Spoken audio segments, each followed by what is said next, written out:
Hey guys, Lust here, and today I am going to be doing a review on the recent regionals that has happened in Ontario, Canada, in Toronto. During this time, we can see that I have pulled up most of the deck lists of the topping ones, and then I have also pulled up the top cut as well as the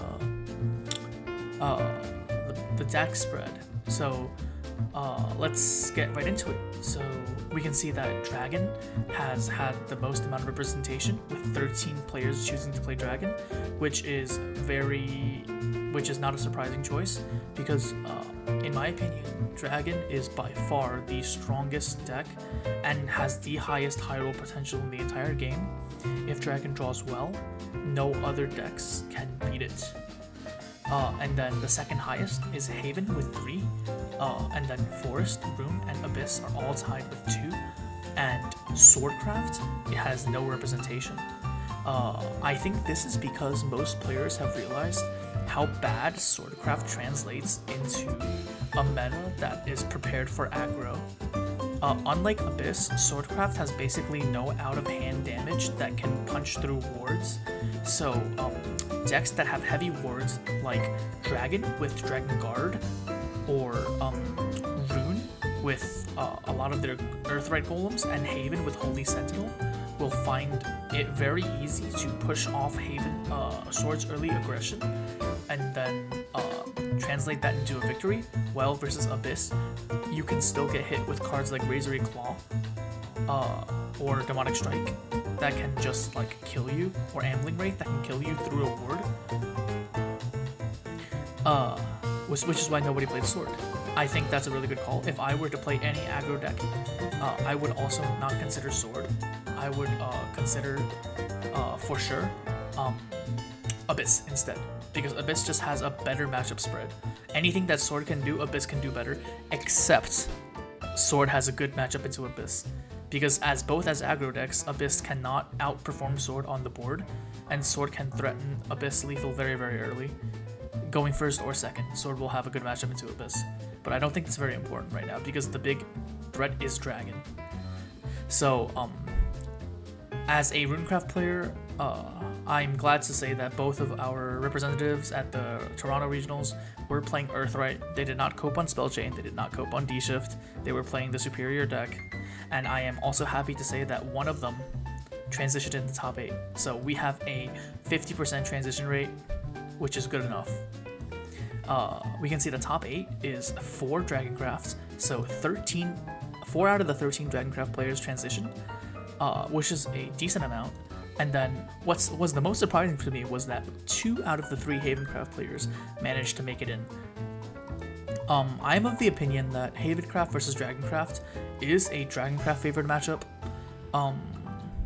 if the Dragoncraft player can ramp once. And seeing Oracle on curve is higher than 50% chance of the time. So it is surprising to me that Haven managed to break through with so many unfavorable matchups, because I am also of the opinion that Haven versus Forest is unwinnable for Haven. So if Haven sees Forest in the bracket, they will just lose. And Haven versus D-Shift is also a D-Shift Haven versus Dirt is also a Dirt favorite matchup. So I'm surprised that the Haven players managed to play second and third. I think they obviously have their own understanding of the deck, and they also are just a better player than the Dragon players they faced. So for that, I congratulate them. We can see that 1 out of the 2 Aggro Abyss players managed to convert as well, and none of the Forest players converted. I will say, although Forest has a good matchup into Aggro Abyss, Dirt, and Haven, it does not have a good matchup into Dragon. I think that matchup is slightly unfavored for Forest. So having this much Dragon representation means that the Forest players probably just all got killed by Dragon, which is not unfortunate, but it's understandable. So I think this turnout is good. Also, let's go into the decks. First, we have the winners deck here. We can see that this deck is running a very, very standard evolve deck of 2-2-2-2-1-1, and we can see from here that the only things that are abnormal is that they're running Ayla and they're running triple Zernitra, while most decks will choose to play only 2 Zernitra, and they're also running triple Path, where most Dragon players will only play 2 Path. And they're also playing 2 Execution. What they have cut in that slot is they're not playing any copies of Serpent's Wrath, so they obviously think that Zernitra as is a really good post overflow play and better than Serpent's Wrath just being a quick deck and draw a card. To that, I will agree to disagree, but this is what worked for them. So that's obviously it's obviously what worked for them. So I can't really say anything. Besides, they have like the top. It's not me that topped. I personally wouldn't play like this. I personally would probably not play Ayla, not play Zernitra, would play some Serpent's Wraths, but we'll get to that later. Congratulations to the person that got first with this list. I think this list is very well thought out. I'll just leave it at that. I think it's very well thought out. And then let's get to the second place deck. This is the Control Haven deck. You can see that they're playing 2 copies of Themis in what I think is 40 cards. They chose to play 2 Sentinel with 3 Cruel Priestess, which is I think is also correct. I personally dislike Curate.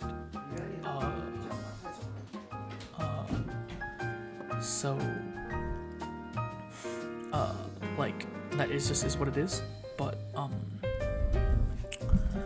I can see that they're also playing Hair, which I personally don't like that much, but I get why.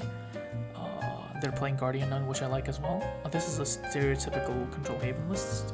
I think it's a pretty good list. I also wouldn't play 3 Themis in this format. So yeah, congratulations to Wibs for getting second place with this list. Yep, we can see that they're not playing the 3rd Prism, which is pretty good. And then let's go to the 3rd place Haven list. We can see that they're playing the One of Moon. They're playing 3 copies of Themis instead of 2. And they're also playing the 1 copy of Dark Offering, which is good. And then what's different is that this Haven list decided to play Black Inscripture. This is a card that I don't like because I feel like it's very inefficient removal. But it worked for them. So yeah, they're playing 5 hard removals plus 3 Themis, so that's 8 hard removals. That's quite a lot, in my opinion. I feel like you might be bricking on those hard removals more than anything, so you probably need to draw well with this type of list. They're also playing 2-2-2-2. I personally would play like 3 Prism, but that's just me. Maybe like I just don't know how to manage my Prisms well. So I think, yeah, this list is pretty standard other than the Black Inscripture. I think most people have got that by now. Let's go to yeah, this is the deck that I want to talk about. So you can see this is IyashiK's deck. She got top 8 with Dragon, and she said that watching my Ramp Dragon deck, the budget Ramp Dragon, gave her some tips. She went in very prepared for the Dragon Mirror. You can see she played the exact same top end as me, except for one more Fafnir. The triple Dread Dragon does come in very clutch in the mirror, and she did face a lot of mirror, and this is really good in Earth Fight as well to play past their 6 health followers. I can see that she made the cut to the Forte, which might seem odd at first, but when you think about it, this card's very bad in both the Earth Rite matchup and the Dragon matchup.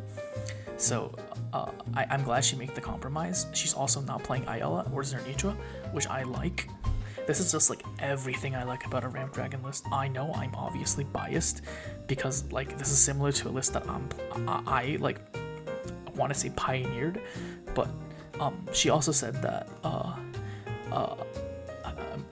having the talk with me helped her prepare for the regionals, which I really like, which means, so yeah, please, if you want to try out this deck, I built the deck as well, card for card, and I'm trying it out as well. I feel like this is probably my favorite list out of all of the lists here. I think if she matched up against Haven instead of a Dragon Mirror match, I think she would have gone way farther. I think this list absolutely cooks Haven. Okay, now let's go to the oddity out. This is the 46 card aggro abyss list. All the power to the guy that topped with this list, but I, for the life of me, cannot understand why you're playing 46 in Abyss, and I, for the life of me, cannot understand why you're not playing Path in Abyss. I am really sorry. I feel like Path to Purgatory has such good synergy with this deck, but he's also playing so many of the evolved targets. Like, I'm sorry, I just don't get how this deck is built. I probably would want to play a 40 card aggro deck and not a 46 card aggro deck, but he topped and I didn't top, so we're just gonna leave it at that. And then the Earthrite deck, you can see that the main deck is basically the exact same as the list that I posted, or like my updated list, where we're running 3-3-3-2-3-3-2-2-1-2-3-2-3. The only thing we have different is that I run 2 Crafty and I only run 1 Demon Flame, while this list runs 1 Crafty and 2 Demon Flame. I think this is like the best Earthrite list at the minute. All the ratios are perfect. I've often found myself needing the second Demonic Strike, so yeah. I'm glad to see that a list so close to mine did top. That gives me a lot of hope going into the New York Regionals that I will be able to do well. But other than that, that's basically the event. Let me know what you guys think about the list that topped the event. What do you guys think about the conversion rate? I know that I didn't get the other 2 dragon lists, but I feel like most dragon lists feel the same to me anyway. And I got the 2 more unique ones, so please like, comment, and subscribe. Or like, comment anything you want. Thank you very much.